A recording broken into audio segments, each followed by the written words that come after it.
This is our super shelf where recently we served nearly 1,000 families just a few weeks ago. During the pandemic and before the pandemic, we were serving an average of about 350 households per week. So we've seen almost more than double the number of households coming in who need support, especially with food. We intentionally try to make it feel like a welcoming and safe, comfortable place for people to come, regardless of if you're coming in for food because you need assistance, you're a volunteer, you're a donor, you're a community member. We want everyone to feel welcome here at Valley Outreach and that they're part of the community. Our coolers and then our freezer section, we're really happy with these. We got these during the pandemic period when we remodeled our food shelf to expand the space and to open it up to be a little bit more flexible.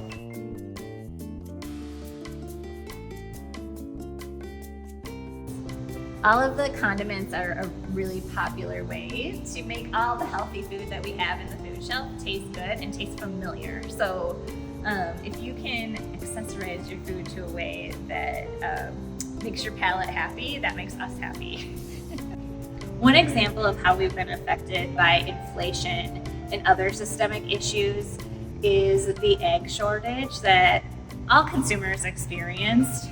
However, we've had challenges procuring eggs just due to a lack of availability. And eggs are an important part of our Super Shelf food program, but if they're not there or not available, they're not available. So what do? Our food team has been incredibly adaptive in featuring and highlighting other proteins to substitute for eggs. And it looks like right now we don't have any eggs in our inventory, so a very real and current issue that we're experiencing as we try to meet the needs of a rising number of community members. One thing we've noticed over the past several months is that as different pandemic era programs have come to an end, there definitely seems to be a correlation between the number of visitors we're seeing and the end of those programs. So things like emergency SNAP benefits ending. Certainly with the end of Rent Help Minnesota, we saw an increase of people needing help with food and access to housing supports.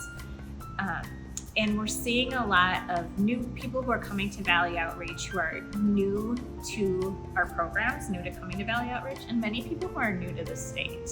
We had an individual come visit us from Rochester because they said that they didn't have programs that met their specific needs.